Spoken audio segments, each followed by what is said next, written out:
محمد صلی اللہ علیہ وسلم.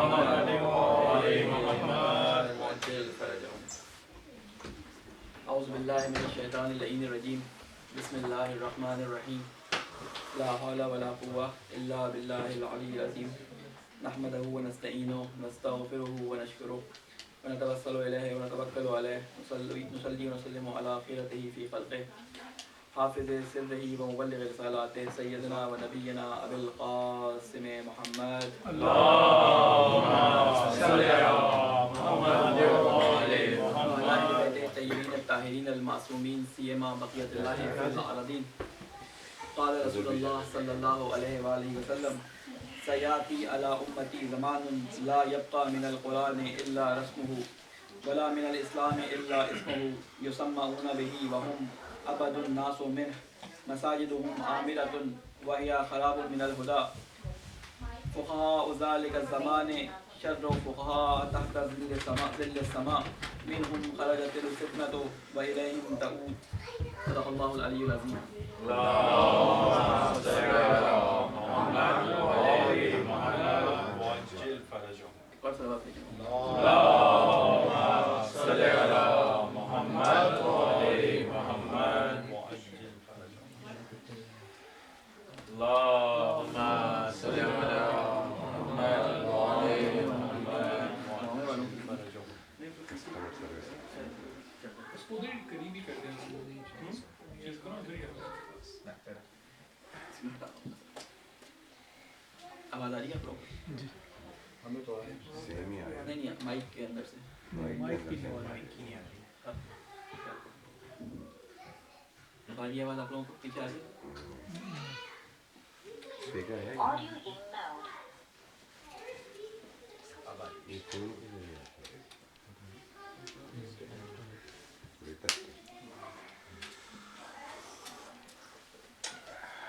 ہیلو ایک صلوات بھیجیں محمد والے محمد.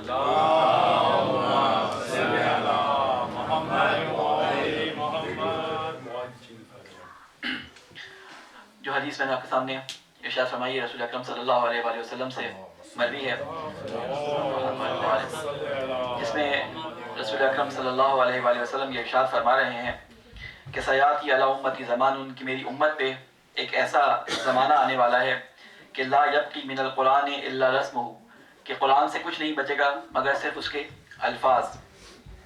ولا من الاسلام الا اسمہ، اور اسلام میں کچھ بھی باقی نہیں بچے گا سوائے اس اسلام کے نام لینے والوں کے اور اسلام کے نام کے. یسمعون بہ وہم ابعد الناس منہ، لوگ کہتے ہیں کہ مسلمان اپنے آپ کو مسلمان کہیں گے جبکہ وہ اسلام سے بہت دور ہوں گے. وہ لوگ بہت اسلام سے دور ہوں گے، ان کا اسلام سے نزدیک تر بھی کوئی واسطہ نہیں ہوگا. مساجدہم عامرۃ وہی خراب من الہدیٰ، کہتے ہیں ان کی مساجد جو ہیں وہ بہت بڑی اور عالیشان ہوں گی لیکن اس کے اندر ہدایت موجود نہیں ہوگی، یعنی وہ ہدایت سے خالی ہوں گی. پھر اس کے بعد فرماتے ہیں کہ اس زمانے کے جو دین شناس ہوں گے وہ اس وقت کے سب سے بدترین افراد ہوں گے آسمان کے نیچے، کیونکہ گمراہی انہی سے چلے گی اور انہی پہ ختم ہو جائے گی.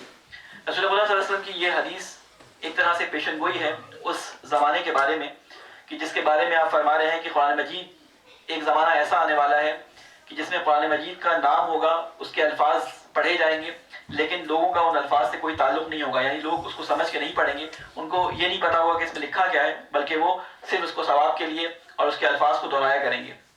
اور مساجد بہت عالیشان ہوں گی لیکن اس میں جو کام مساجد کے اندر اللہ تعالیٰ نے کرنے کا حکم دیا ہے اس کام کے علاوہ سارے کام ہوں گے لیکن وہ کام نہیں ہوگا جس کا اللہ نے حکم دیا ہے، یعنی تہی ہوں گی. خرابہ کا لفظ ابھی ہم آیت میں بھی استعمال کریں گے. خرابہ کے معنی ہوتے ہیں خالی ہوں گی، خراب کے معنی میں بھی آتا ہے اور خالی ہونے کے معنی میں آتا ہے. تہی دام جس میں تہی، تو لفظ خرابہ کا وہاں پہ استعمال کیا جاتا ہے کہ وہ تہی ہوگی کس چیز سے؟ توہی نہیں، توہی ہوگی کس چیز سے؟ اللہ کی ہدایت سے توہی ہوں گی. اور اس زمانے کے جو دین شناس ہوں گے وہ دنیا کے بدترین لوگ ہوں گے. بدترین کیوں کہا رسول خدا نے ان لوگوں کو؟ کیونکہ فتنہ انہی کے درمیان سے اٹھے گا اور انہی کے درمیان ختم ہو جائے گا. بہرحال اللہ تعالیٰ سے دعا ہے کہ ہم اگر اس زمانے میں موجود بھی ہیں تو ہمیں ان لوگوں میں قرار نہ دے جو رسول خدا کی اس حدیث میں پیشن گوئی کے طور پہ بیان کیے گئے ہیں. صلوات بھیجیں محمد علیہ محمد. ہماری گفتگو سورہ بقرہ میں آیت نمبر 115 تک مکمل ہو گئی تھی، لیکن میں کچھ جو آیات ہم نے پچھلی پڑھی تھی ان کے متعلق کچھ آپ کے سامنے اس سے پہلے کا بیان کروں. میں نے پچھلی دفعہ احکام میں سے کچھ چیزیں آپ کے سامنے بیان کی تھیں.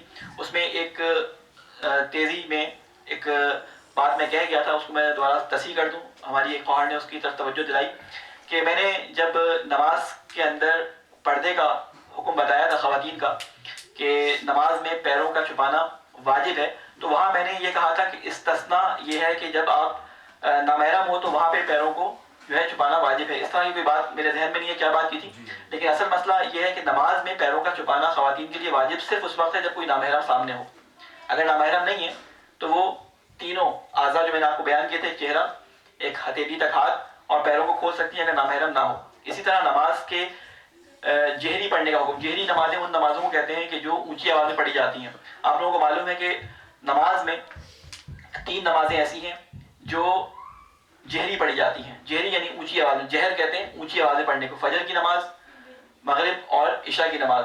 یعنی اس کی آسانی کے لیے بتا دوں کہ اندھیرے میں جو نمازیں پڑھی جاتی ہیں وہ اونچی آوازیں پڑھی جاتی ہیں تاکہ سوتے ہوئے لوگ جاگ جائیں، اور جو دن میں پڑھی جاتی ہیں وہ آہستہ آوازیں پڑھی جاتی ہیں، جو جاگے ہوئے ہیں ان کو ڈسٹرب نہ کیا جائے، ان کو پتہ ہے کیا کرنا ہے. یہ مطلب صرف یاد دہانی کے لیے کر رہا ہوں، ایسا کچھ لکھا ہوا نہیں ہے. آپ لوگ کہیں کہ یہ کہیں سے انہوں نے حدیث سنا دی. تو بہرحال تو خواتین کے لیے جہری نمازوں کے لیے حکم یہی ہے کہ اگر کوئی نامحرم نہیں ہے تو اونچی آوازیں نماز پڑھ سکتی ہیں، لیکن اگر کوئی نامحرم موجود ہے تو پھر وہ آہستہ آواز میں ہی نماز پڑھیں گی. لیکن مردوں کے لیے یہ ہے کہ اگر وہ اکیلے نماز پڑھ رہے ہیں مغرب، عشاء اور فجر کی، تو اس کو اونچی آواز سے ہی پڑھیں گے، آہستہ آواز سے نہیں پڑھ سکتے. اگر بھول جائیں تو اس کے بعد سجدہ سہو باہر انجام، اس کو سجدہ سہو کو انجام دیں. ہماری گفتگو آیت نمبر 115 تک جو پہنچی تھی، ہماری جو مورد نظر جو آیات چل رہی تھی ان میں ہم نے آپ کے سامنے بیان کیا تھا. ایک صلوات بھیجیں محمد والے محمد پہ.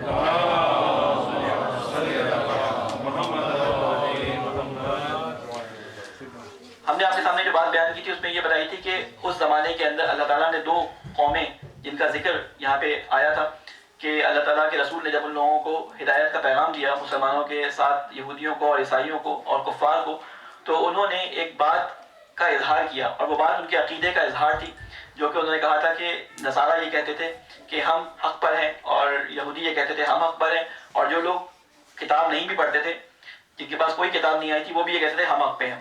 یہ سارے کے سارے اپنے آپ کو حق پہ کہتے تھے. تو یہ جو ملٹی جیسے کہتے ہیں کہ کلچر لوگ موجود تھے اور مختلف دینوں کے ماننے والے موجود تھے، تو بات یہ سمجھانے کی کوشش کی گئی تھی جو ہم اس وقت آپ کے سامنے اشارتاً بیان کر کے گزر گئے تھے. میں خلاصہ بیان کر رہا ہوں کہ اللہ تعالیٰ اس ذہنیت کو سمجھا رہا ہے کہ اے رسول، کیونکہ آگے آیت میں آئے گا کہ آپ ان کی پیروی نہ کریں، کیونکہ آپ جب تک یہ راضی آپ سے نہیں ہوں گے جب تک کہ آپ ان کے دین کی پیروی نہ کر لیں. تو ان کا طریقہ کار کیا تھا؟ ان کا طریقہ کار یہ تھا کہ یہ ہر کوئی آپس میں ایک دوسرے کا دشمن تھا. ہر کوئی آپس میں ایک دوسرے کا دشمن تھا. یہودی عیسائیوں کے دشمن تھے، عیسائی یہودیوں کے دشمن تھے. اہل مکہ یہ کفار قریش جو تھے وہ یہودیوں اور عیسائیوں دونوں کے دشمن تھے.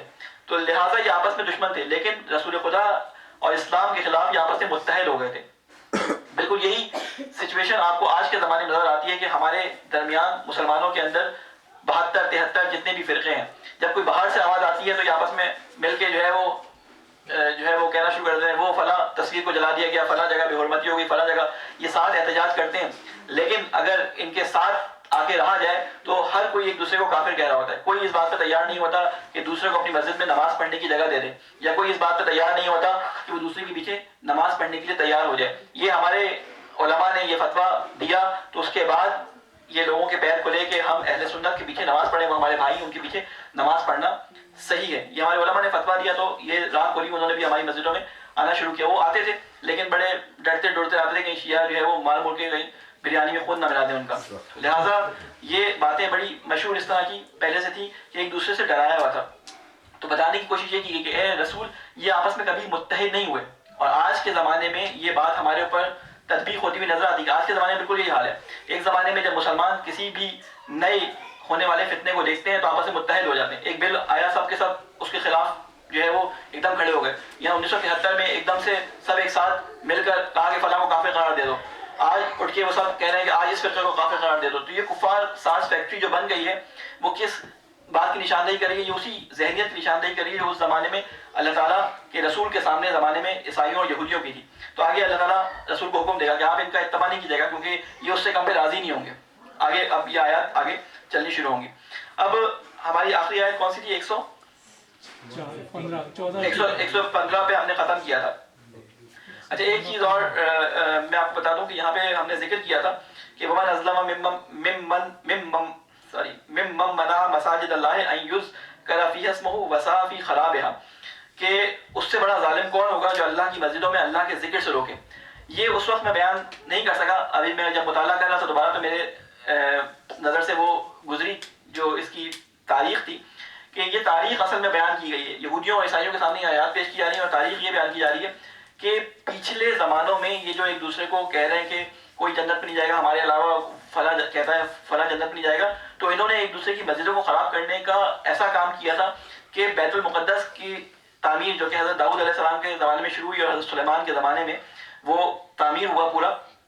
تو یہ ساری کی ساری چیزیں جب یہودیوں کی حکومت آئی تو وہ ان کے قبضے میں تھا، اور جب عیسائیوں کی آئی تو انہوں نے یہودیوں کو وہاں سے نکال کے باہر کر دیا. تو ان کے درمیان جنگیں ہوتی رہی، انہوں نے اللہ کا ذکر جہاں جہاں ہوتا تھا اللہ کا ذکر وہاں سے انہوں نے خراب کر دیا. کیونکہ اللہ تعالیٰ اس آیت میں یہ حکم بھی دے رہا ہے کہ جہاں جہاں اللہ کا ذکر ہوتا ہے، مساجد اس جگہ کہتے ہیں جہاں پہ اللہ کا ذکر کیا جاتا ہے. کیونکہ اللہ تعالیٰ کیا فرماتا ہے کہ لا تدعوا مع اللہ احدا، کہ اللہ کی مساجد کے اندر کسی ایک کو بھی نہ پکارو، اللہ کے علاوہ کسی کو نہ پکارو. یہ اللہ کا حکم ہے صریحاً قرآن کے اندر، ٹھیک ہے نا. مساجد کے اندر اللہ کے علاوہ کسی کو نہ پکارو. تو جہاں جہاں اللہ کو پکارا جاتا ہے، چاہے وہ بھگوان کو سامنے رکھ کے اللہ کو پکار رہا ہو، چاہے وہ کسی گرجے کے اندر حضرت عیسیٰ کی مورتی کو سامنے رکھ کے اللہ کو پکار رہا ہو، یا یہودی جو بھی ہے وہ اللہ کو پکار رہا ہو، وہاں پہ اس سے بڑا ظالم کون ہوگا کہ جو اللہ کے ذکر کو کرنے والوں کو وہاں سے نکالے، مسجدوں کو خراب کرے، ان کو ان سے خالی کرے. تو یہ اشارہ ہوا تھا. وہ اس وقت میں جو ہے اس بات کو بیان نہیں کر سکا تھا، میرے مطالعے سے نہیں گزری تھی. ابھی جب میں دوبارہ پڑھ رہا تھا تو اس میں مجھے یہ پتا چلا کہ یہ اصل میں اس چیز کی طرف ان کو یاد دہانی کرائی جا رہی ہے. یہ آخری آیات چل رہی ہیں کہ جس میں امت مسلمہ جو پہلی تھی یہودیوں کی، وہ حضرت اسماعیل حضرت اسحاق علیہ السلام کی جو قوم تھی ان کو ابھی تنبیہ کی جا رہی ہے. آپ کو یاد ہوگا شروع کہاں سے ہوئی تھی؟ یا بنی اسرائیل اذکروا نعمت التی انعمت علیکم، کہ یاد کرو وہ نعمتیں جہاں ہم نے تمہیں نعمتیں دی تھی اور تمہیں فضل بخشا تھا. یہ پہلا مقدمہ پیش کیا گیا ان کے خلاف. ابھی دوسرا مقدمہ شروع ہونے والا ہے، تبدیل قبلہ کی بحث آنے والی ہے اور دوسرا مقدمہ شروع ہونے والا ہے. کیونکہ حضرت ابراہیم علیہ السلام کی دو اولادیں تھیں، حضرت ابراہیم علیہ السلام کی دو اولادیں تھیں، اور یہ سارے کے سارے کس وجہ سے اپنے آپ کو برتر ثابت کرتے تھے؟ کیونکہ اپنی نسبت یہ حضرت ابراہیم علیہ السلام کی طرف دیتے تھے، کیونکہ ہم حضرت ابراہیم کی اولاد میں سے ہیں، کیونکہ ہم حضرت اسرائیل کی اولاد میں سے ہیں، کیونکہ ہم فلاں خاندان سے تعلق رکھتے ہیں، اس لیے ہم جائیں گے. اور وہ سارے عقیدے آپ کے سامنے انہوں نے قرآن مجید میں اللہ تعالیٰ نے بیان کر دیے. کہتے تھے ہم جائیں گے جنت میں، دوزخ میں تو کچھ دنوں کے لیے جائیں گے اور اس کے علاوہ پھر ہمیں چھوڑ دیا جائے گا، ہم اللہ کی پسندیدہ قوم. یہ سارے کے سارے مقدماتی گفتگو آپ پہلے سن چکے ہیں. آگے اسی الفاظ میں دوبارہ سے یہ مقدمہ شروع ہوگا اور حضرت اسماعیل علیہ السلام کی اولاد کو سامنے رکھتے ہوئے اس کے بارے میں بتائیں گے. جو ان کا دعویٰ تھا حضرت ابراہیم سے نسبت کا، تو اللہ تعالیٰ نے یہ قانون دے دیا، کسی سے نسبت کی بنا پر، کسی دین میں ہونے کی بنا پر، کسی مذہب میں ہونے کی بنا پہ میں جنت میں نہیں ڈالوں گا. میرے جنت کے معیار کیا ہے؟ من اسلم وجہہ للہ، کہ جو اپنے چہرے کو اللہ کے سامنے جھکا دے گا اور اللہ کے لیے جو ہے وہ خیرات دے گا، اللہ کے لیے نیکیاں کرے گا، امر بالمعروف کرے گا. وہ ساری آیات پچھلی ہم پیچھے پڑھ کے آئے ہیں. اس کے بعد یہ ذکر آیا ہے کہ ان کے لیے دنیا میں بھی عذاب ہے اور آخرت میں بھی بڑا ان کے لیے عذاب ہے. اب آیت نمبر 115 جو ہم نے آج اسٹارٹ کرنی وہ یہاں سے شروع ہو رہی ہے. وَلِلَّهِ الْمَشْرِقُ وَالْمَغْرِبُ فَأَيْنَمَا تُوَلُّوا فَثَمَّ وَجْهُ اللَّهِ إِنَّ اللَّهَ وَاسِعٌ عَلِيمٌ. اور اللہ ہی کے لیے ہے مشرق اور مغرب، بس جس طرف بھی تم رخ کرو اسی طرف اللہ کا رخ کر سکتے ہو، یعنی اسی طرف اللہ ہے. فَثَمَّ وَجْهَ اللَّهِ، تم اسی طرف اللہ کی طرف رخ کرو. إِنَّ اللَّهَ وَاسِعٌ عَلِيمٌ، اور اللہ تعالیٰ بہت وسعت والا اور سب کچھ جاننے والا ہے. اب یہ سوال یہ پیدا ہوتا ہے کہ بعض لوگ کہتے ہیں کہ قرآن مجید میں اتنا صریح حکم ہے کہ جس طرف بھی منہ کر لو تو اس طرف نماز پڑھ سکتے ہیں. اصل میں بیک گراؤنڈ تھوڑا سا آپ کو بتا دوں، یہ جو میں نے آپ کو بیان کی پیچھے بات کہ بیت المقدس کی جب تعمیر ہوئی تھی اور بیت المقدس کے اندر یہودیوں نے اپنا دونوں بیت المقدس کی طرف ہی اپنی نمازیں پڑھتے تھے، عبادات اپنی بیت المقدس کی طرف انجام دیتے تھے، یروشلم کی طرف. لیکن جب بیت المقدس کے اندر چلے جائیں تو وہ قسمت شرقی جہاں پہ حضرت مریم نے اعتکاف کیا تھا وہاں پہ جو ہے وہ عیسائی اپنا رخ اس طرف پھیر لیتے تھے اور دوسری طرف مغرب میں جو ہے وہ یہودی اس طرف منہ کر کے اپنی عبادت کرتے تھے. تو اللہ تعالیٰ نے جب قبلہ تبدیل ابھی کیونکہ آنے والی ہے بات تو اب ان کو ذہنی طور پر تیار کر رہے ہیں کہ یہ جو ادھر ادھر تم نمازیں پڑھتے ہو ہر سمت اللہ کی طرف ہے. جب تک تم وہاں نمازیں پڑھے تو تمہاری نمازیں وہاں پہ ہم مانتے ہیں, کنسیڈر کرتے ہیں کہ تمہاری نمازیں بالکل صحیح تھی. تو یہ گفتگو اپنے ذہن میں رکھیے گا کہ بات کیا شروع ہونے والی ہے, اس کا مقدمہ یہاں پہ شروع ہو گیا ہے. پھر اس کے بعد فرماتے ہیں کہ وقالوا اتخذ اللہ ولدا سبحانہ بل لہ ما فی السماوات والارض کل لہ قانتون. کہتے ہیں کہ, اور وہ کہتے تھے اتخذ اللہ ولدا کہ اللہ رکھتا ہے اپنی اولاد, اللہ نے اپنا بیٹا بنایا ہے, اللہ کی اولاد موجود ہے. قالوا سبحانہ, اللہ پاک ہے اس چیز سے, بل لہ ما فی السماوات والارض, بلکہ اللہ کے لیے جو کچھ آسمانوں میں ہے اور زمین میں. یہ بات اگر خالی ترجمہ کر کے گزر جائیں تو یہ بات سمجھ نہیں آئے گی. بچوں کو سمجھانے کے لیے ایک بات بیان کروں. اولاد کی ضرورت انسان کو اس وقت ہوتی ہے جب وہ اپنے نام کو باقی رکھنے کی جستجو ہو اس کو, کہ میرا نام باقی رہے, میرا نشان باقی رہے, میرا خاندان باقی رہے. تو کہتے ہیں اللہ ان چیزوں سے پاک ہے. وہ کہتے تھے اللہ تعالیٰ کا بیٹا, کیونکہ رسول خدا کے زمانے میں جو عیسائی اور یہودی تھے ان میں سے کچھ کا نظریہ ایسا تھا کہ ایک کہتے تھے کہ عیسیٰ اللہ کے بیٹے ہیں, ایک کہتے تھے عزیر اللہ کے بیٹے ہیں. ٹھیک ہے, تو انہوں نے کہا تھا اللہ نے اپنا بیٹا بنایا ہوا ہے. تو کہو کہ سبحانہ, اللہ پاک ہے کہ وہ کسی کو اپنا بیٹا بنائے. کیونکہ بیٹوں کی یہ میں بیان کر رہا ہوں کہ علماء تفسیر میں یہ بیان کرتے ہیں بیٹے کی اولاد کی ضرورت اس کو ہوتی ہے کہ جو اپنے نام کو باقی رکھنا چاہے, وہ محتاج ہو, اس کی نسل کسی اولاد کے ذریعے چلے. کیونکہ اللہ نے تمام کائنات کو خلق کیا ہے تو اللہ کو کسی کی ضرورت نہیں ہے, اللہ پاک ہے ان تمام چیزوں سے. کل لہ قانتون, سبھی اس کے مطیع اور فرما بردار ہیں. بدیع السماوات والارض واذا قضى امرا فانما يقول له كن فيكون. بدیع السماوات کا مطلب ہوتا ہے اس نے آسمانوں کی ابتدا کی, یا وہ موجد ہے. ایک ہوتی ہے خلقت, ایک ہوتی ہے بدیع, دونوں میں فرق ہے. اللہ خالق بھی ہے اور بدیع السماوات بدیع بھی ہے. بدیع کہتے ہیں ایسی چیز جو موجود نہ ہو, عدم سے وجود میں لے کے آنا, یعنی جو نہیں ہے, ایگزسٹ نہیں کرتی, اس کو پیدا کرنا. اسے کہتے ہیں ابتدا, موجود ہونا کسی چیز کا, جو پہلے نہ ہو اس کو پیدا کرنا. اور خالق کہتے ہیں کہ چیزیں موجود ہیں, ان چیزوں سے کسی چیز کو خلق کر دینا. جیسے مٹی موجود تھی, اس سے حضرت آدم کی تخلیق, مٹی پانی سے حضرت آدم علیہ السلام کی تخلیق کر دی, تو کہا کہ انی خالق بشر من طین, کہ میں ایک بشر خلق کرنے والا ہوں. تو خلق وہ ہوتا ہے جو پہلے سے بدا کی ہوئی چیزوں سے تخلیق کی جائے. اور بدیع, جہاں پہ کہا کہ بدیع السماوات, یعنی آسمانوں کو میں نے کسی چیز سے پیدا نہیں کیا بلکہ ابتدا, یہ پہلے موجود نہیں تھے, میں نے ان کو ابتدا سے شروع کیا. تو یہ بتا رہے ہیں کہ بدیع السماوات ہے کہ اللہ ہی پیدا کرنے والا ہے ابتدا سے آسمانوں کا اور زمین کا. کل لہ قانتون, سبھی اس کے مطیع و فرمانبردار ہیں.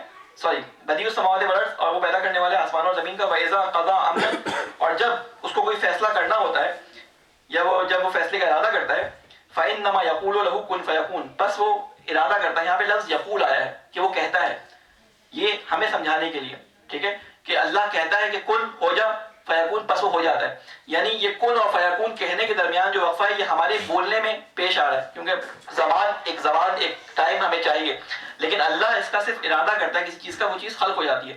اس کی مثال آپ ایسے سمجھ سکتے ہیں کہ آپ لوگ بھی ایک طرح سے خالق بن جاتے ہیں, اور یہ چیز آپ بھی اسی سپیڈ سے خلق کر سکتے ہیں. اگر میں آپ لوگوں کو ایک ٹیسٹ کرواؤں کہ آپ لوگ اپنے ذہن میں تصور کریں, مثال کے طور پہ کہ وائٹ ہاؤس آپ کے پیچھے, اپنے ذہن میں تصور کریں, آپ کو فوراً 2 منٹ میں اپنے گھر کے پیچھے وائٹ ہاؤس نظر آ جائے گا. یا آپ کہیں کہ آپ کے جو ہے وہ گھر کے پیچھے ایک ہاتھی بنا ہوا ہے, آپ کے ذہن میں تصور آ جائے گا. آپ اس ہاتھی پہ ایک رتھ رکھ دیں, آپ کے ذہن میں تصور میں وہ رتھ بن جائے گی. ٹھیک ہے, اس کے اوپر آپ ایک ابراہ کو بٹھا دیں, آپ کے ذہن میں وہ کالا حبشہ کا وہ باشندہ بیٹھا ہوا نظر آ جائے گا. کتنی دیر لگی اس تمام چیزوں کو خلق کرنے میں؟ ذہن کے اندر یہ اللہ تعالیٰ نے طاقت رکھی ہے کہ اسی طرح ابداع کرنے والی کے سیکنڈ کے لاکھویں حصے میں ذہن جس طرح سے اپنے اندر چیز کو خلق کر لیتا ہے. یہ پروسیس سمجھانے کے لیے سے میں نے آپ کو بتایا کہ یہ اس طرح کا پروسیس, اللہ جس چیز کا ارادہ کرتا ہے وہ چیز پیدا ہو جاتی ہے, وہ چیز خلق ہو جاتی ہے. پھر فرماتا ہے کہ ایک صلوات بھیجیں محمد والے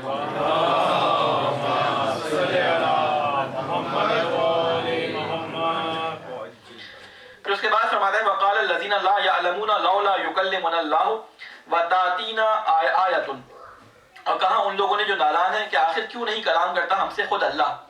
جب یہ رسول خدا کے سامنے ہر چیز سے عاجز ہو جاتے ہیں کہ ان کی کسی بات کا انکار نہ کر سکیں, تو کیا آخر میں ان کا بہانہ یہ ہوتا تھا کہ اللہ تعالیٰ جو اس رسول کے ذریعے ہم تک بات پہنچا رہا ہے, تو اللہ تعالیٰ ہمیں ڈائریکٹ کیوں نہیں کہہ دیتا یہ بات, ہم مان جائیں گے اللہ تعالیٰ کی بات.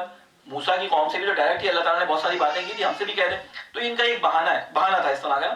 تو یہ کہتے تھے کہ ہم پہ اللہ تعالیٰ یہ کلام کیوں نہیں کرتا, اور تاتینا آیتن, کہ ہمارے لیے کوئی معجزہ کیوں نہیں اتارتا, کوئی نشانی ہمارے پاس کیوں نہیں آتی, یعنی ہمارے اپنے پاس کوئی نشانی بھیج دے جس سے ہمیں یقین آ جائے.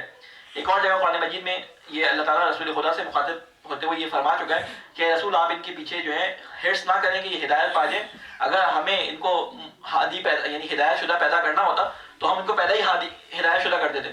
ہم نے تو ان کو رکھا ہی امتحان کی زندگی میں ہے کہ یہ آزمانے کے لیے کون ان سے اچھا عمل کرتا ہے کون اچھا عمل نہیں کرتا. پھر اس کے بعد فرمایا ہے کہ کذالک قال الذین من قبلہم مثل قولہم. کہتے ہیں یہ جو کہہ رہے ہیں نا کہ ہمارے اوپر آیت کیوں نہیں آ گئی یا ہمارے اوپر اللہ کلام کیوں نہیں کرتا, کہتے ہیں بالکل اسی طرح ان سے پچھلی امت کے جو لوگ گزرے, پچھلے جو یہودی اور عیسائی جو پچھلے گزرے ہیں حضرت موسیٰ کے زمانے میں اور اس سے پہلے کے جو لوگ گزرے ان کا بھی سیم یہی اشکال ہوتا تھا اور یہی سوال ہوتا تھا کہ جب وہ اپنے نبی کے سامنے بالکل کسی بات کے کہنے کے لائق نہیں رہتے تھے اور کوئی ان کے پاس حجت یا دلیل نہیں ہوتی تھی تو یہی وہ اپنے انبیاء سے کہتے تھے. تو یہ انہی کی روش ہے جو یہ اپنائے ہوئے ہیں, اس لیے ان سے گھبرانے کی ضرورت نہیں ہے. تشابہت قلوبہم, ان سب کے دل آپس میں ملتے جلتے ہیں. اللہ تعالیٰ نے ان کے بارے بتایا کہ جس طرح سے یہ ہیں ان کے دل بھی ویسے ہی ہیں جیسے ان کے دل تھے. دل سے مراد یہ ہے کہ طریقہ کار ان کے عمل کا اور وہ سارے ہیلے حجتوں کا طریقہ کار ان کا بھی وہی ہے جو پچھلے لوگوں کا تھا. قد بینا الآیات لقوم یوقنون, بے شک ہم بیان کر چکے ہیں نشانیاں ان لوگوں کے لیے جو صاحب یقین ہیں. انا ارسلناک بالحق بشیرا ونذیرا, بے شک ہم نے آپ کو بھیجا ہے حق کے ساتھ خوشخبری دینے والا اور ڈرانے والا. ڈرانے والے کی جگہ میں نذیر کا ترجمہ ہوں کرتا ہوں آگاہ کرنے والا. یقیناً ہم نے آپ کو بھیجا ہے خوشخبری دینے والا اور آگاہ کرنے والا بنا کر. آپ کے اوپر ذمہ داری اتنی ہے کیونکہ اگلی آیت میں اللہ تعالیٰ اس کو ڈیفائن کر رہا ہے کہ یہ کیوں بات کہی گئی ہے کہ ہم صرف آپ کو یہ کہہ رہے ہیں کہ آپ ان کو خوشخبری دے دیں کہ اگر یہ کام کرو گے تو جنت میں مقام ہے, اور آگاہ کر دیں اس بات سے کہ اگر اس کام کی مخالفت کرو گے یا یہ کام کرو گے یا شیطان کی پیروی کرو گے تو تمہارے لیے دوزخ کا عذاب ہے. آپ کا کام صرف اتنا ہے. وَلَا تُسْأَلُوا عَنْ أَصْحَابِ الْجَحِيمِ, اور آپ سے سوال نہیں کیا جائے گا ان میں سے جو جہنم میں جائیں گے. آپ اس بات سے اگر پریشان ہیں کہ آپ کی تبلیغ میں کوئی کمی رہ گئی یا آپ کے بتانے میں کوئی کمی رہ گئی تو ہم آپ سے اس بات کا سوال نہیں کریں گے. آپ کے اوپر سے پہنچا دینا ہے. وَمَا أَرْسَلْنَاكَ إِلَّا وَمَا عَلَيْنَا إِلَّا الْبَلَاغُ الْمُبِينُ, کہ نہیں ہمارے نبی پہ سوائے اس کے کہ وہ پہنچا دے. ٹھیک ہے, تو ہم نے آپ کے لیے کیا بات ذمہ داری دی ہے کہ آپ ان کو صرف آگاہ کریں, خوشخبری دیں اور ڈرائیں یا آگاہ کریں کہ کیا ان کے ساتھ ہونے والا ہے. اس سے زیادہ آپ کی ذمہ داری نہیں, آپ پریشان نہ ہوں کیونکہ جو جہنم میں جائے گا اس کے جہنم میں جانے کا آپ سے سوال نہیں کیا جائے گا کہ آپ نے کوئی کمی چھوڑی تھی یا آپ کی طرف سے کوئی کوتاہی ہوئی ہے. پھر اس کے بعد اللہ تعالیٰ ارشاد فرماتا ہے وَلَن تَرْضَىٰ عَنْكَ الْيَهُودُ وَلَن نَّصَارَىٰ حَتَّىٰ تَتَّبِعَ مِلَّتَهُمْ, کہتے ہیں یہ ہرگز راضی نہیں ہوں گے تم سے یہ یہودی اور نہ نصارہ جب تک کہ تم اتباع نہ کرو ان کی ملت کی, ان کی قوم کی, ان کے مذہب کی. وہی پرابلم جو آج ہمارے درمیان موجود ہے کہ جب کوئی نیا بندہ دین میں شامل ہونا چاہتا ہے یا ہونے والا ہوتا ہے تو ہم دور سے وہ جو ڈیٹا سمری لوگوں کو بتاتے ہیں نا کہ یورپ میں سب سے زیادہ پھیلنے والا مذہب مسلمان ہے, تو سوال یہ پیدا ہوتا ہے ٹھیک ہے وہ پھیلنے والے مذہب کے لوگ اسلام لے کے آنا چاہتے ہیں. اب سب کے علماء کھڑے ہو جاتے ہیں, وہ پوچھتا ہے بھائی اسلام لے کے آنا ہے, وہ کہتا ہے جی دیوبندی مسلک سے اگر آؤ گے تو اسلام لوگے ورنہ تو سب باقی لوگ کافر ہیں. شیعہ کہتا ہے کہ شیعہ مسلک جو ہے وہ اختیار کرو گے تو ٹھیک ہے ورنہ سارے مسلمان بیکار ہیں. اہل سنت کہتے ہیں کہ اگر تم اہل سنت کے یا حنفی مذہب میں یا شافعی میں یا فلاں میں آؤ گے تب تو تم مسلمان ہو ورنہ مسلمان نہیں ہو. یعنی اتنی زیادہ کیٹیگریز ہیں جو اللہ تعالیٰ پہلے یہودیوں اور عیسائیوں کے درمیان بتا چکا ہے کہ ان کے آپس میں اتنے اختلافات اور اتنے زیادہ ان کے آپس میں ہیر پھیر اور لڑائیاں ہیں. یہ دوسرے کو کہتے ہیں کہ ہمارے مذہب میں آ جاؤ, لیکن جب ان کے درمیان جاؤ تو آپس میں یہ لڑ رہے ہوتے ہیں. یہودیوں کے درمیان یہودیوں میں لڑائی ہو رہی ہوتی ہے, یہودیوں عیسائیوں دونوں کے درمیان لڑائی ہو رہی ہوتی ہے.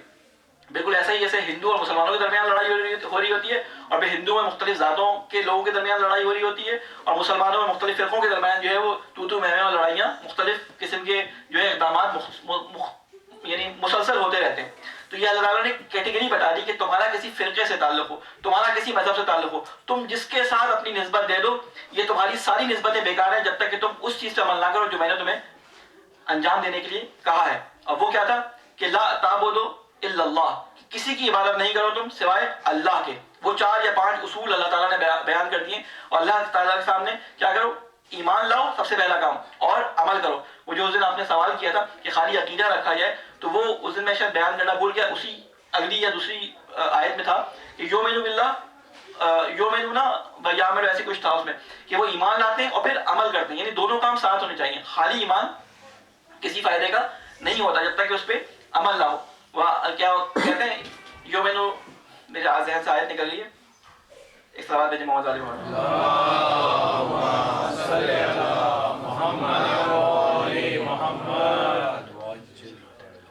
بہرحال ذہن میں آیت نہیں آئے گی تو میں آپ کے سامنے بیان کر دوں گا.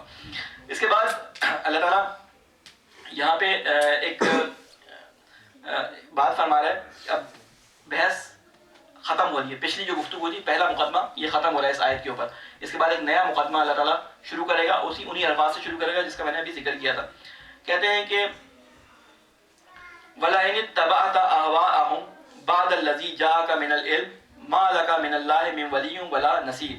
کہ اے نبی اگر آپ نے یعنی پہلے تو منع کیا کہ ان کی نصارہ کی اور یہودیوں کی اتباع نہیں کریے گا، ٹھیک ہے، ان کی ملت کی اتباع نہیں کریے گا، اور پھر کہا کہ ان سے کہہ دیں اِنَّا هُدَى اللَّهِ هُوَ الْهُدَىٰ.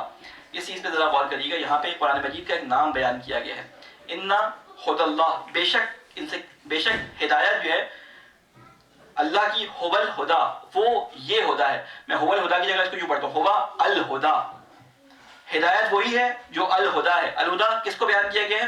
یعنی یہ جو ہدایت قرآن کی صورت میں تمہارے پاس آئی ہے، اصل ہدایت یہ ہے وہ جو یہودیوں کے پاس کتاب آئی تھی، جو عیسائیوں کے پاس کتاب آئی تھی، جو زبور کی صورت میں آئی تھی، جو صحیفے میں نے انبیاء پہ جو نازل کیے تھے، وہ سارے کے سارے انہی پیغامات کے حامل تھے جو میں نے اس قرآن کے اندر اتارا ہے. هُوَ الْهُدَىٰ اسے کہتے ہیں خدا، علم، العلم کہا گیا کہیں پہ، کہیں هُوَ الْهُدَىٰ کہا گیا، الہدا کہا گیا. الہدا یعنی ایسی ہدایت جس کے بعد گمراہی کا خطرہ نہ ہو. اگر کسی کو ہدایت پوری مل جائے اور اس کے بعد بھی وہ اپنی انانیت میں، اپنے کسی بھی جسے کہتے ہیں کہ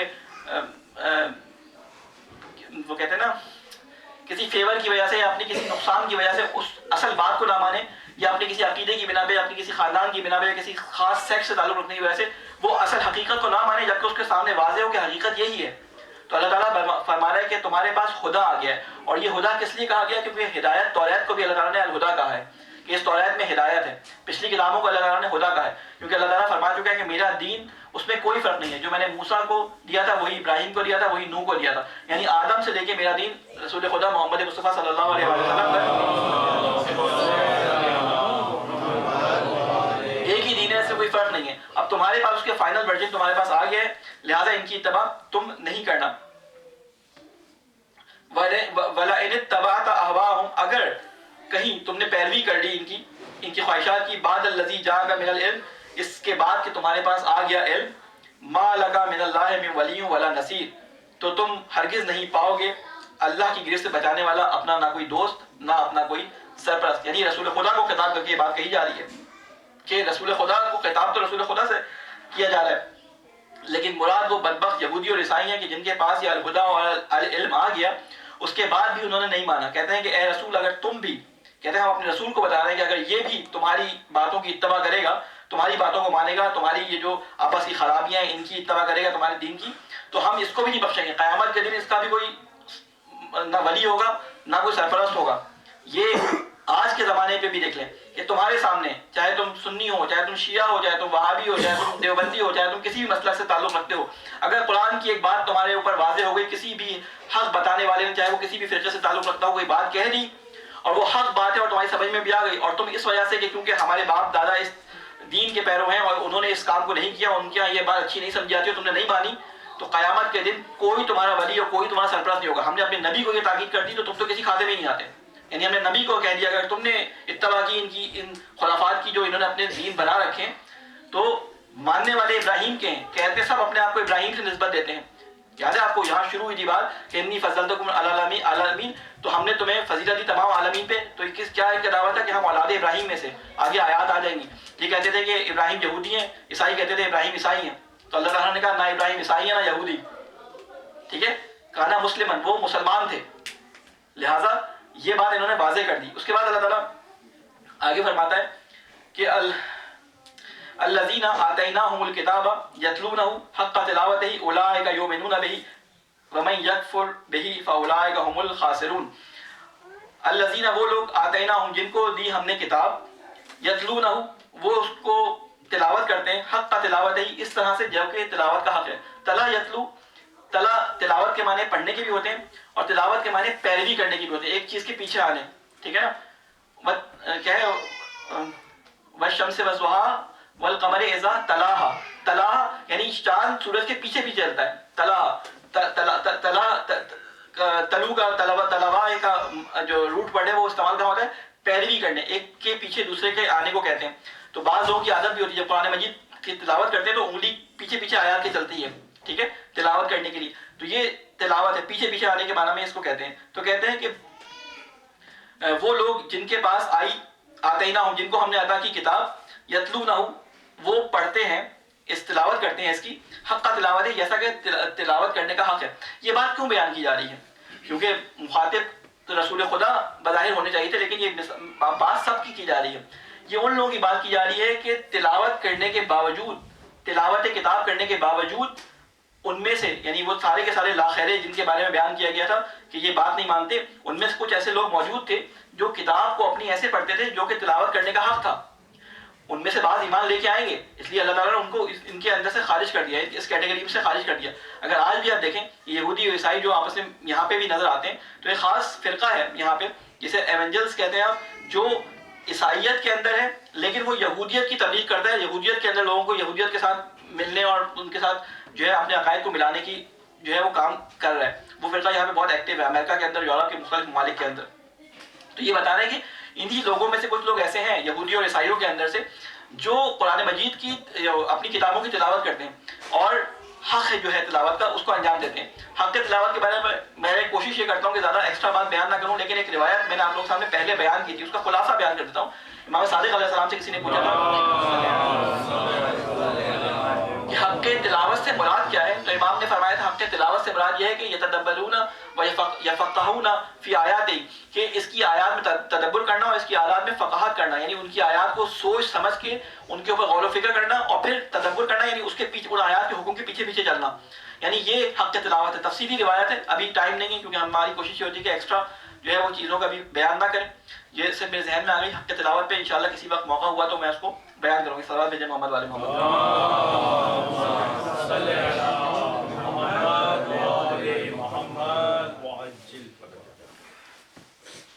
پھر اس کے بعد ارشاد ہوتا ہے. اب یہ دوسری آیت، یہاں سے دوسرا مقدمہ شروع ہو رہا ہے. دیکھیں بالکل آیت جیسے پہلے شروع ہوئی تھی، پہلے مقدمے کی آیت اسی طرح سے شروع ہو رہی ہے، سیم اسی طرح سے، بس آخری دو الفاظ کا آگے پیچھے فرق ہے. یا بنی اسرائیل اذکروا نعمتی التی انعمت علیکم وانی فضلتکم علی العالمین. اے بنی اسرائیل یاد کرو اس نعمت کو، التی انعمت علیکم جو عطا کی، وانی فضلتکم اور میں نے فضلتکم فضیلت بخشی تھی تمہیں تمام جہانوں کے اوپر. یہی آیت آپ پہلے جب پہلا مقدمہ شروع ہوا تھا بنی اسرائیل کا وہاں سے ہوئی تھی. یہ کیوں بات بیان کی جا رہی ہے؟ اس لیے بیان کی جا رہی ہے کہ یہ جن کی اولاد ہونے کا اپنے آپ کو وہ سمجھتے ہیں نا کہ فخر کرتے ہیں اس بات پہ، اب ان کی ہسٹری شروع کی جا رہی ہے. حضرت ابراہیم کے اولاد پہ فخر کرتے تھے نا، تو بتا رہے ہیں کہ ابراہیم کون تھے، انہوں نے کیا کیا تھا. اب حضرت ابراہیم کی ہسٹری تھوڑی سی شروع کریں گے. یہ اس لیے بیچ میں ایک دم سے آ گئی کہ ان کو یاد دہانی کرا دیں کہ تم اپنے آپ کو کہنے والے کہ ہم علی کے ماننے والے، ہم حسین کے ماننے والے، ہم حسین کی اور علی کی ہسٹری محرم میں تمہیں ہر روز سناتے ہیں، اس لیے کہ تم اپنی شکل اس آئینے میں دیکھ لو، تاریخ کے آئینے میں، کہ وہ کیا تھے اور تم کیا ہو. اے یہودیوں اور عیسائیوں، تمہیں ہم حضرت ابراہیم علیہ السلام کا کردار اور تمہاری ان کی شخصیت تمہیں آپ بتانا شروع کریں گے. انہوں نے کیا کیا تھا، ابراہیم نے کس طرح قربانی کی تھی، اپنے گھر سے نکل گئے تھے، کس طرح سے انہوں نے آگ میں جلنے کو گوارا کر لیا تھا، کس طرح انہوں نے ہر امتحان کو پاس کر لیا تھا. تو اب یہ مقدمہ ان کو بیان کر رہے ہیں. پہلا مقدمہ تھا جو بنی اسحاق، حضرت ابراہیم کے 3 بیٹے تھے، ٹھیک ہے نا، حضرت اسحاق، حضرت اسماعیل اور حضرت یعقوب. یعقوب اصل میں نام نہیں تھا، یہ اصل میں یعقوب عقب سے نکلا ہے، یعنی بعد میں آنے والا، اصل بعد میں آنے والا عقب، تو اس کو یعقوب کہا جاتا تھا. نام ان کا کیا تھا میرے ذہن میں نہیں ہے، کچھ عبرانی نام ہے ان کا، بعد میں آنے والا. یہ تیسرے بیٹے جی اسرائیل نہیں، اسرائیل نہیں، یعقوب کا لقب تھا اسرائیل، تو اسرائیل کا لقب تھا، لیکن یعقوب عقبہ اس میں کہتے ہیں بعد میں آنے والا. تو وہ ان دونوں کے بعد آیا تھا تو ان کا نام یعقوب پڑ گیا تھا. بہرحال تو وہ ان کی جو اولاد تھی اس کے بارے میں مجھے تفصیلات نہیں پتا، ہسٹری بائبل میں یقیناً ہوگی، میں نے پڑھی نہیں کیونکہ اس لیے بتا نہیں سکتا، لیکن اتنے مشہور نہیں. یہ 2 اولادیں ان کی اولادوں میں جو ہے وہ ایک میں حضرت رسول خدا صلی اللہ علیہ وسلم آئے، حضرت اسماعیل علیہ السلام، اور ایک میں تمام انبیاء آئے. تو اب دوسرے والوں کے لیے اب مقدمہ بنا جا رہا ہے کہ دیکھو یہ اسماعیل کے جو اولاد ہیں محمد صلی اللہ علیہ وسلم، یہ بھی ابراہیم کی اولاد میں سے. صرف تم دعوے دار نہیں ہو کہ حضرت ابراہیم کے تم اولاد ہو تو اس پہ فخر کرو، یہ بھی ابراہیم کی اولاد میں سے ہی ہیں جس نے تمہارا نام مسلمان رکھا تھا. اب یہ مقدمہ ذہن میں رکھیں اور اس کو سنیں. کہتے ہیں یا بنی اسرائیل، یہ تو ہو گیا. واتقوا یوما لا تجزی نفس عن نفس شیئا ولا يقبل منها عدل ولا تنفعها شفاعة ولا هم ينصرون. اب یہ فرما رہے ہیں کہ اور ڈرو اس دن سے جب نہ کام آئے گا کوئی کسی کے ذرا بھی، اور نہ قبول کیا جائے گا اس کی طرف سے بدلے میں کوئی دوسرا، اور نہ فائدہ پہنچائے گی اسے سفارش، اور نہ ان مجرموں کی کوئی مدد کی جائے گی. کہتے ہیں کہ اس دن سے ڈرو کہ جس دن کوئی ایک دوسرے کا ساتھ دینے والا نہیں ہوگا، سب کو اپنی فکر ہوگی. کہتے ہیں نہ باپ بیٹے کو دیکھے گا، نہ ماں بیٹے کو بچے کو دیکھے گی، نہ بیوی شوہر کو، نہ شوہر بیوی کو، کوئی بھی نہیں. وہ خیر ابھی بھی نہیں دیکھتے، لیکن اس وقت بالکل ہی انکار کر دیں گے. کوئی کسی کو دیکھنے کا، قیامت کا منظر ایسا ہوگا کہ کوئی کسی ایک دوسرے کو نہیں دیکھے گا. تو وہاں کا منظر بتانے کے بعد اللہ تعالیٰ یہ فرما رہا ہے کہ وہاں پہ اگر تم اس امید میں ہوگے کہ ابراہیم ہماری شفاعت کر دیں گے، تو شفاعت کا معیار وہی ہے، اللہ تعالیٰ جس کو اجازت دے گا اس کی شفاعت کی جائے گی. خالی کوئی شفاعت کرنے والا اس کو اجازت نہیں ہوگی کہ جب تک اللہ تعالیٰ اس کی شفاعت کی اجازت اس کو دے دے کہ اللہ تعالیٰ کہ یہ میرے معیار پہ پورا اتر سکتا تھا، اس نے کچھ کوتاہیاں کی، توبہ کر لی، چلو تم اس کی شفاعت کر لو. تو وہ سیکنڈ کرے گا. شفاعت یعنی سیکنڈ کرنا، یعنی آپ نے گناہ کر دیا، توبہ کر لی، ٹھیک ہے، تو اب آپ کا گریڈ ان ٹاپ کرنے والوں میں نہیں آ رہا، تو آپ شفاعت کے ذریعے آپ کو آگے بڑھا دیا جائے گا. لیکن آپ کے کھاتے اعمال، نامہ اعمال میں کچھ بھی نہ ہو اور آپ کے سارا کوئی دوسرا شفاعت سے اس میں ڈال دے، ایسا کوئی بھی ہونے والا نہیں ہے. سارا کا سارا ڈال دیں کہ فلاں آ کے بخشش کرا دے گا، فلاں آ کے بخشش کرا دے گا. اللہ تعالیٰ کہتا ہے کوئی شفاعت اس دن میں اجازت ہی نہیں دوں گا کسی کو، کوئی شفاعت فائدہ نہیں پہنچائے گی اس دن ان لوگوں کو جنہوں نے یہ کام کیا ہے کہ اپنی کتابوں کو چھوڑ کر اپنے باپ دادا کے دینوں پہ، اپنی پسند کے دین پہ، جو ان کی خواہشیں تھی اس پہ اپنے آپ کو چلانا شروع کر دیا ہے. سب کے لیے اللہ تعالیٰ نے بیان کر دیا، مسلمان ہو چاہے یہودی ہو چاہے عیسائی ہو، کوئی بھی، جو ان کے بارے میں کہہ دیا کہ ولا یقبل منها عدل، اور اسے ان کے بدلے میں، اس اعمال کے بدلے میں کوئی بھی قبول نہیں کیا جائے گا. اور کوئی شفاعت ان کے ولا تنفعها شفاعت، اور کوئی شفاعت سفارش ان کی کام نہ آئے گی، ولا هم ينصرون، اور ان کی کوئی مدد نہیں کی جائے گی. یہ اللہ تعالیٰ اپنے قوانین بیان کر رہا ہے. جب آپ قرآن مجید پڑھیں گے تو آپ کو بہت ساری چیزیں اپنے ذہنوں میں بنے ہوئے ان قانون، اپنے عقیدوں، اپنے نظریوں، اپنے بزرگوں، اپنے تمام چیزوں سے ٹکراتی ہوئی نظر آئیں گی. دو طریقے ہوتے ہیں، جو ٹائم ہمارا ختم ہو رہا ہے، دو طریقے ہوتے ہیں کسی بھی چیز کو سمجھنے کے لیے. میں اس آیت کو کمپلیٹ کر لوں، ایک منٹ میں دیکھوں کہاں تک ہے. بس آگے حضرت ابراہیم کا قصہ شروع ہو رہا ہے، تو میں اس کو بیان کرنے سے پہلے اس بات کو مکمل کر لوں. دیکھیے کسی بھی چیز کو سمجھنے کے لیے دو طریقے ہوتے ہیں. جب انسان مثلا مثال کے طور پہ کوئی باہر کا انسان جو مسلمان نہیں ہے یا ایتھیسٹ ہے یا کوئی دین یا ادیان کے بارے میں تحقیق کرنا چاہ رہا ہے، تو دو طریقے ہوتے ہیں تحقیق کرنے کے. ذرا غور سے یہ بات سنیے گا میری اور دیکھیے گا کہ ہم کس طریقے کے مطابق اپنی تحقیقیں کرتے ہیں. ایک تحقیق کا طریقہ یہ ہوتا ہے کہ میں شروع سے وہ معتبر ڈاکیومنٹ دیکھوں جس کے بارے میں یقین ہو کہ یہ کنفرم ہے. وہ کنفرم ڈاکیومنٹ ہمارے پاس کون سا ہے کسی بھی دین کو آزمانے کے لیے؟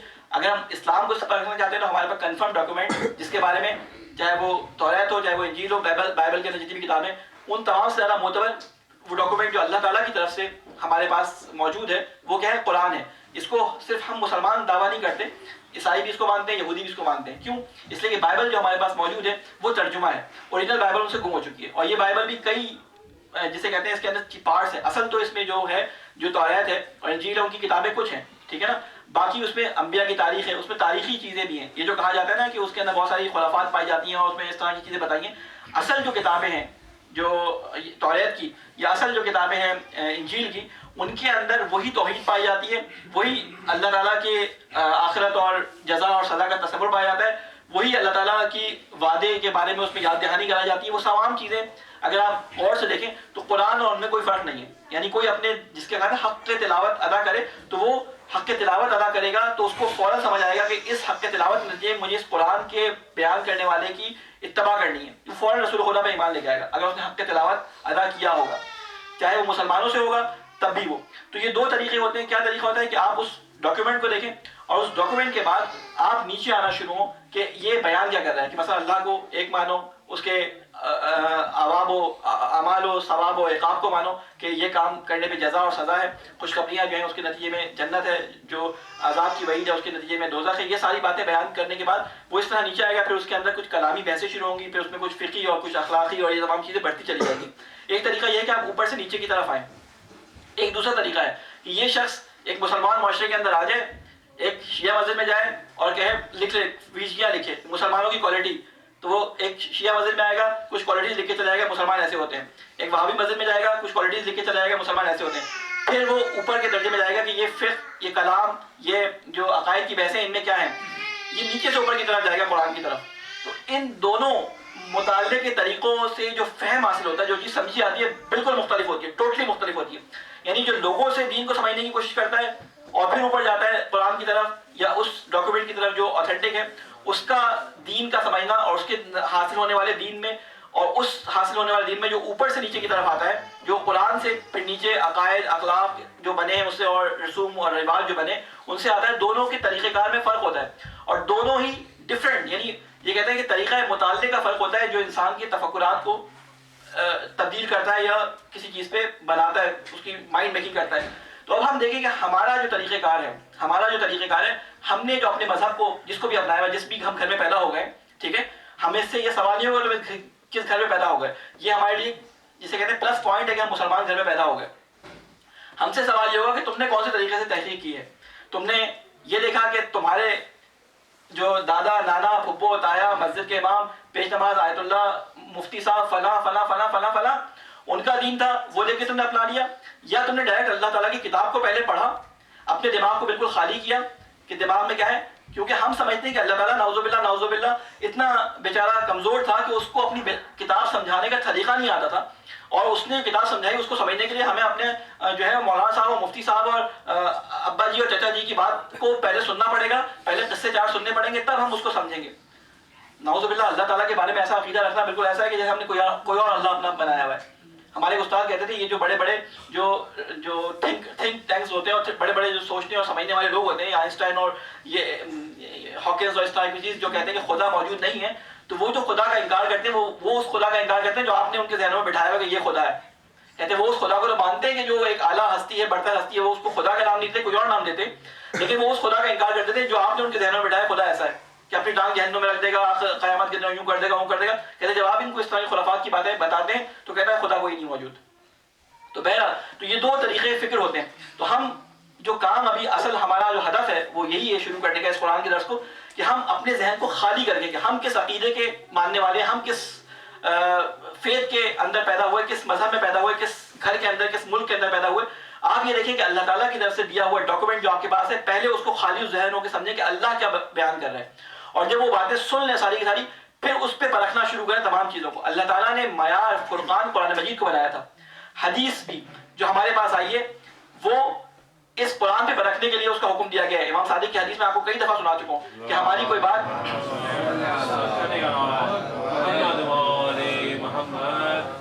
تم تک پہنچے تو اگر تمہیں اس کے بارے میں کوئی شبہ ہو تو دیکھو قرآن کے مطابق ہے یا قرآن کے مطابق نہیں ہے۔ بہرحال ہماری کوشش ان قرآنی دروس میں اور ان جلسوں میں یہی ہوتی ہے کہ ہم قرآن مجید کو اپنے باقی تمام عقیدوں، باقی تمام نظریات سے خالی کر کے ہم قرآن مجید کو سمجھیں کہ اللہ تعالیٰ کیا فرما رہا ہے، اور جب ہم اللہ تعالیٰ کی بات کو سن لیں، ایک دو دفعہ اچھی طرح سمجھ لیں، فکر کر لیں، تو اس کے بعد ہم دیکھیں کہ ہم جس جگہ کھڑے ہیں آیا ہمارا یہ کھڑا ہونا صحیح ہے جگہ پہ، یا ہمارے عقیدے میں، ہمارے نظریے میں، ہمارے فلسفے میں، ہمارے عقائد میں، ہماری شریعت میں، ہمارے فقہ میں کیا کیا چیزیں قرآن سے ٹکراتی ہوئی محسوس ہو رہی ہیں، اور جہاں پہ آپ اٹکیں وہاں پہ علماء سے جو ہے وہ رجوع کریں۔ اور یہ جو ہمارے ذہن میں آ گیا کہ صرف ہماری مسجد کا مولوی یا ہمارے ہی فرقے کا مولانا یا ہماری فرقے کا آیت اللہ یا ہمارے ہی فرقے کا جو مفتی جو ہے وہی صحیح بات بتائے گا، یہ بالکل غلط بات ہے، یہ بالکل غلط بات ہے۔